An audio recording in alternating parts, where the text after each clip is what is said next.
Bienvenidas y bienvenidas a esta exploración de la Unidad 2. Hoy nos vamos a hacer una pregunta que es, en esencia, la base de toda la psicología.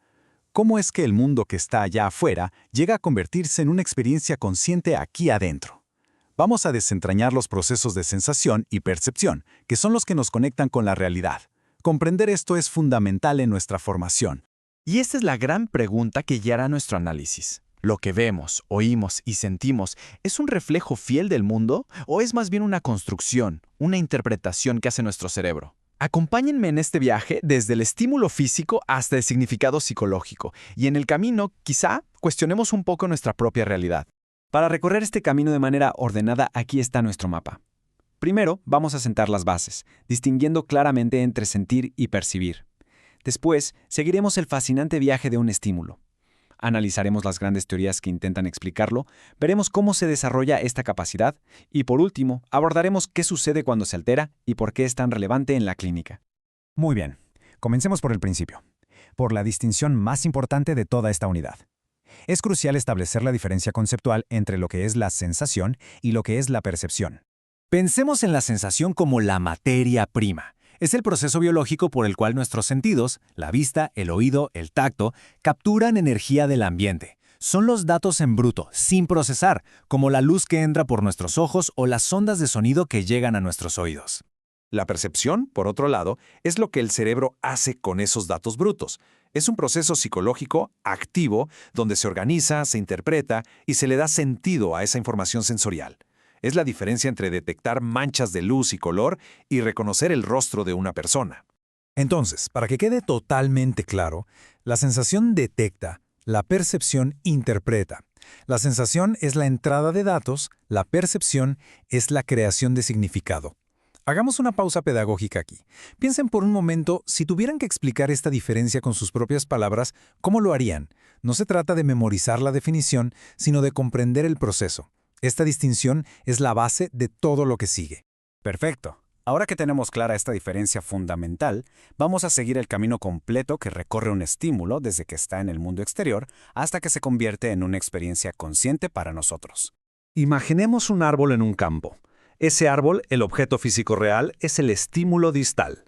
La luz que refleja ese árbol forma una pequeña imagen invertida en nuestra retina. Esa imagen en el receptor es el estímulo proximal.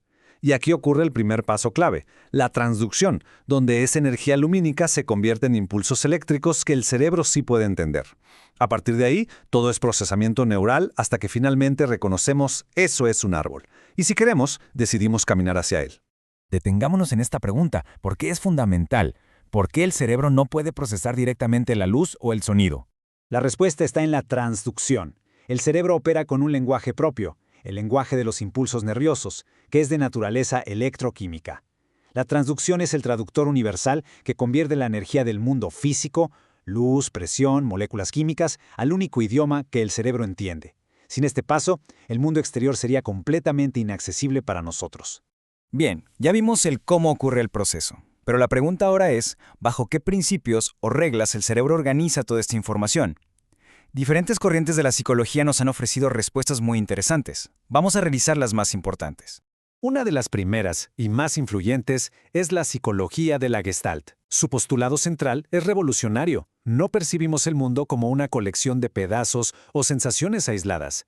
Nuestro cerebro tiene una tendencia innata a organizar la información en todos coherentes y significativos. La forma, la totalidad, es la unidad básica de la percepción. Para lograr esta organización, el cerebro utiliza ciertos principios o leyes. Por ejemplo, tendemos a agrupar los elementos que están cerca unos de otros, proximidad, o los que se parecen entre sí, semejanza. También completamos figuras incompletas, cierre, y fundamentalmente, siempre estamos separando una figura principal del fondo sobre el que se encuentra. Son atajos mentales que nos permiten dar sentido al mundo de una forma rápida y eficiente. Pero la Gestalt no es la única explicación. La teoría de la inferencia bayesiana nos dice que el cerebro actúa como un científico, utilizando nuestras experiencias y conocimientos previos para hacer la mejor suposición sobre la causa de nuestras sensaciones.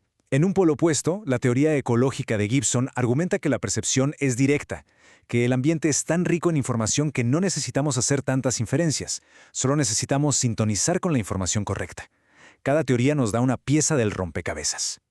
Ahora bien, Este sistema perceptual tan complejo y sofisticado no aparece de un día para otro. Es el resultado de un largo proceso de construcción que ocurre a lo largo de nuestro desarrollo. Podemos imaginar el desarrollo como una pirámide. Y en la base de todo, el cimiento sobre el que se construye todo lo demás, está la integridad del sistema nervioso central. Su maduración y funcionamiento son la condición necesaria para todo lo que vendrá después. Sobre esa base se desarrollan los sistemas sensoriales. Y es importante ir más allá de los 5 que todos conocemos. Los sentidos internos, como la interocepción, que nos dice si tenemos hambre, la propiocepción, que nos permite saber dónde están nuestras extremidades sin verlas, y el sistema vestibular, clave para el equilibrio, son absolutamente cruciales para nuestro desarrollo. El desarrollo sigue una secuencia lógica. Primero, en los primeros años, se consolidan las bases sensoriomotoras. Luego, en la etapa preescolar, se afina lo perceptivo-motor. Y solo cuando esas bases están firmes, pueden emerger los procesos de orden superior, como el aprendizaje académico. No se puede aprender a leer y escribir si el sistema perceptivo-visual y la coordinación motora no están bien integrados. Y llegamos a un punto crucial para nuestra disciplina. Entender a fondo este proceso es vital, porque cuando se altera, tiene implicaciones directas y profundas en la salud mental y el bienestar de las personas. En la práctica clínica, es fundamental saber diferenciar entre una ilusión y una alucinación. Una ilusión es una mala interpretación de un estímulo que sí existe. Ver una cara en una mancha en la pared es una ilusión.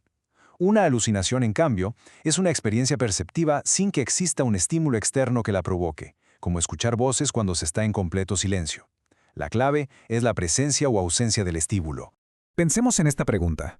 En las agnosias una persona puede, por ejemplo, ver perfectamente un objeto. Sus ojos y vías visuales funcionan, pero es incapaz de reconocer qué es. No es un problema de sensación, la detección funciona. Es un problema de percepción, de la capacidad del cerebro para darle significado a esa información sensorial. Esto nos muestra, de nuevo, y de forma dramática, la diferencia entre los dos procesos. Como podemos ver, las alteraciones perceptuales no son una rareza. Están en el centro de muchos cuadros clínicos, desde los trastornos psicóticos hasta los de neurodesarrollo. Por eso, una evaluación neuropsicológica precisa de la percepción es una herramienta indispensable para el diagnóstico y la intervención. Y creo que esta idea resume perfectamente a la importancia de lo que hemos visto. El viaje desde el estímulo hasta la acción es el proceso mediante el cual construimos nuestra realidad. Podemos decir que la sensación nos da los ladrillos, la materia prima, pero es la percepción quien actúa como la arquitecta, diseñando y construyendo, con esos ladrillos, la compleja estructura de nuestra experiencia consciente. Con esto cerramos nuestro panorama general. La invitación ahora es a que continúen estudiando estos procesos, no con el fin de memorizar, sino de comprender a fondo, porque entender la sensación y la percepción es, en última instancia, empezar a entender las bases mismas de lo que significa ser humano.